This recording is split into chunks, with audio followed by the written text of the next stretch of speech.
Hello and welcome to a brand new video. Today we're going to discuss the concept of divine simplicity. This will be a two-part video series. In the first part we're going to discuss the concept as expounded by Augustine, Aquinas, Ibn Sina, and Maimonides, to name a few. And in the second part I'll provide a systematic refutation of and provide certain alternatives to the theory. And this might be a longer video, so I recommend you sit back, relax, grab some popcorn for this deep dive into metaphysical and scholastic philosophy. So to begin, divine simplicity is the idea that all of God's attributes and actions are identical to each other.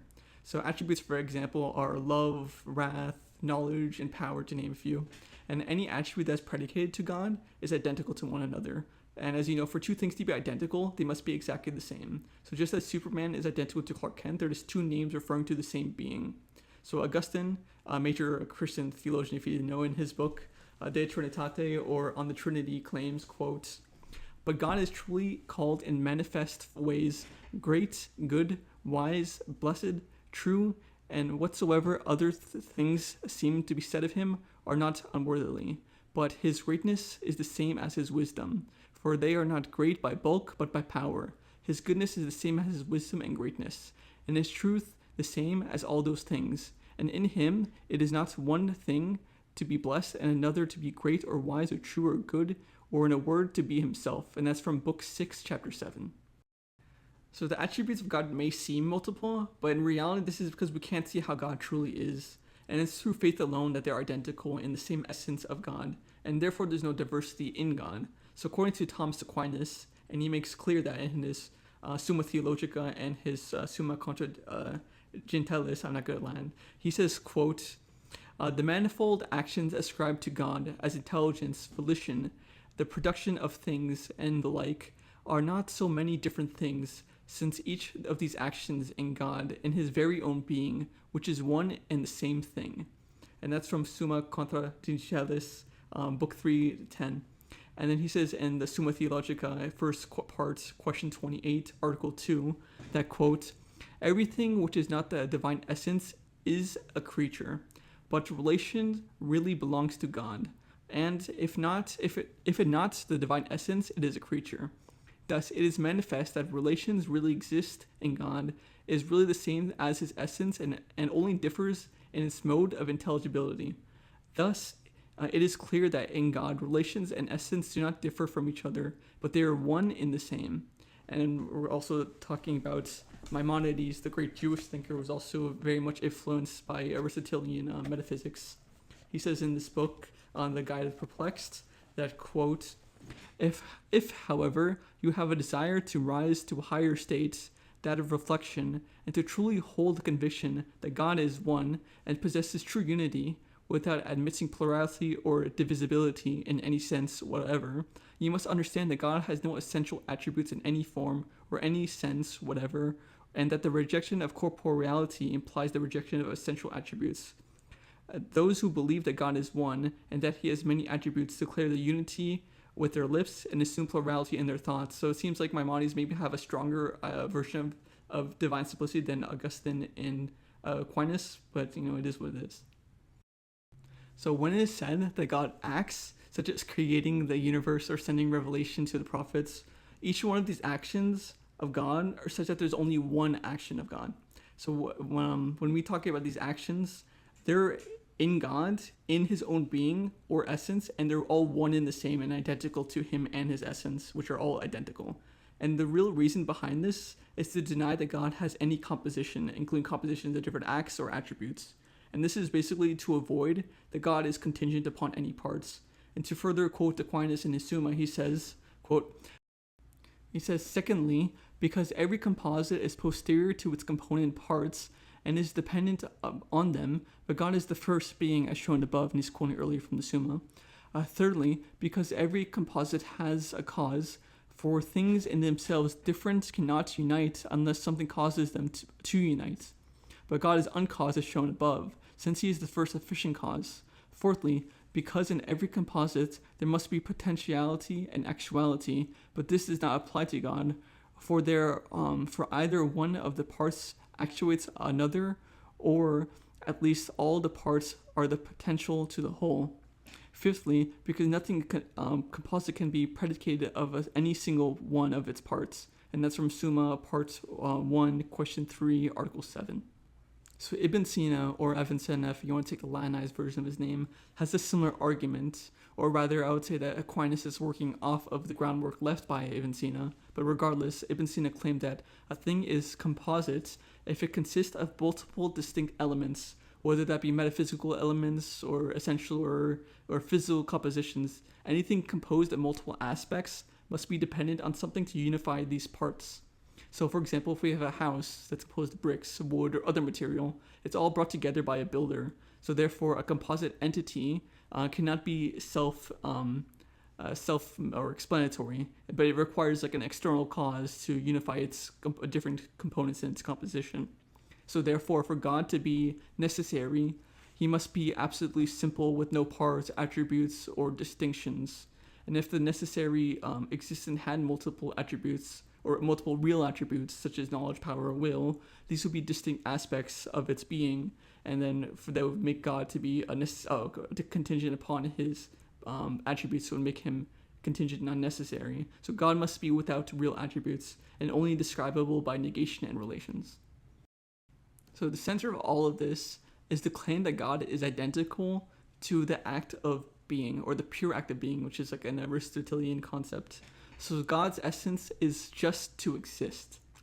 So whereas in the case of every other being, their essence is distinct from their existence. In like the case of God, his existence or his essence is just the act of being. So the Thomistic perspective holds that God, that God's his essence and his existence are all identical. But for created beings, there's what he calls, like in his book, on being in essence, he basically states that there is an existence or essence existence distinction. It's kind of a tongue twister. So each created being has its essence, which is basically what it is by definition, and it also has its existence, which is the act of being granted by God. So a human, or even like a unicorn, is not a necessary existence, but it really is contingent, and that's what everyone would basically agree on. Furthermore, the essence of a human soul is its definition, and it's not its existence. In other words, the description of a soul does not contain existence, but it would, however, contain like immateriality, for example. Well, I don't know if Aquinas would agree with that because of its holomorphism, but that's beyond the scope of this video. But its existence is given to it by God. However, the being whose essence contains its existence is God, as previously mentioned. So rather, for God, his existence is identical to his essence, and this is because of the concept of divine simplicity. And since his essence is his existence, and his existence is his essence, he exists necessarily. And I would say that Ibn Sina would agree with this line of thinking. And the essence of a human being can be known without its existence, as a human being can cease to exist. And you can just think of a random human being right now. That doesn't necessarily mean that they exist. So therefore, anything whose existence is separate from its existence, or receives its existence from somewhere or something else, and the rational mind knows that there can't be an infinite regress of existence, and existence that causes this and causes this and causes this. So there must be a being, an ultimate being that provides the existence of everything else.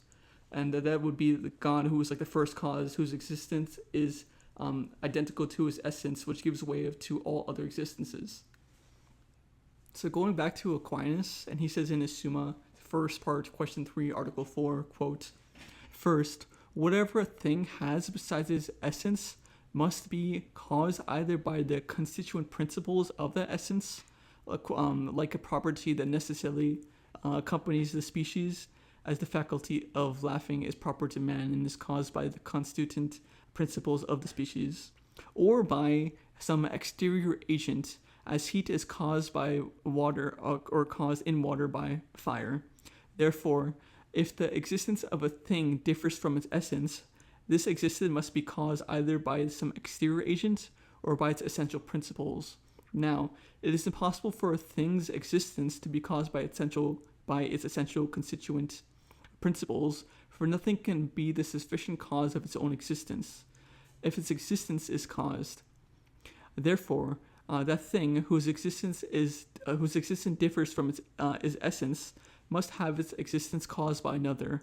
But this cannot be true of God, for we call God the first efficient cause. Therefore, it is impossible that in God, his existence should differ from his essence. So this distinction between the thing's essence and its existence is drawn from Aristotle. And in Aristotle, this is a conceptual distinction. So you can conceive of the nature or the essence of something without knowing whether this thing truly exists or not. But for Thomists, or people who follow Thomas Aquinas, this is not simply a conceptual distinction. It's also a metaphysical distinction. So Thomas holds to what's called a constituent ontology, where things are made up of ontological parts. And for Thomists, all creatures are composed of essence and existence, and these are metaphysical parts of the thing. So then the claim is that in God there is no such composition of essence and existence, and God is, or just existence, subsisting without any sort of limitation or restricting essence to this or that kind of thing, and his nature is being. So this might sound confusing, but our nature itself is not being, as we can lose our being. That sounds confusing, but if I'm like a Lego man or Lego construction, my pieces are my existence and essence. So these two ontological constituents that make them up, their essence and their existence, or active pure being. But God, on the other hand, he has, I want to say he has like no essence. He's just, he does have essence, but his essence is this pure act of subsisting, and this is known as actus purus. So what does it mean for God to be pure act? So as Aquinas explains, composite things have potential. They move from potential to actual. While God is simple, so he must lack potentiality and must be pure act. So one example of this idea is that God is, he would say that God is just his act of existence. So God is not something that underlies his properties, because he does not have any properties, and God does not go from potential to actual because he is pure act, and God's act is identical to God, and it's not something that's distinct. He's identical to action, and he's all just pure act, and his act is identical to his essence, and his essence is identical to his existence. So therefore, he's divinely simple. So how does this view of God relate to divine temporality, for example, and divine timelessness? And according to under this concept of God, he must be necessarily timeless. And if the simple God was in time, then it would be the case that he exists from moment to moment, from next moment to next moment, and therefore God would have phases in his life that are not identical for that very reason, as he was sent in relation to time in terms of earlier or later. And this goes against the concept of divine simplicity, as for Aquinas, God is completely unchanging and simple. So according to Christian philosopher William Lane Craig, in his book Time and Eternity, Exploring God's Relation to Time, he expounds upon this. He says, quote, like simplicity, the immutability affirmed by the medieval theologians is a radical concept. Utter immobility, God cannot change in any respect. He never thinks successive thoughts. He never performs successive actions. Furthermore, if the simple God was in time, then his knowledge would also be changing, which goes against the immutability under the concept of divine simplicity. So the evidence for this would be that his knowledge would be, if he was in time, he would say that in his knowledge that, quote, I exist at this very moment. And it would change to, quote, I exist at that previous moment and I exist now. And there would be a temporal change in his knowledge from one moment to the next. A timeless God's knowledge would be perhaps just simply, quote, I exist, without the temporal notion of at this moment predicated to it.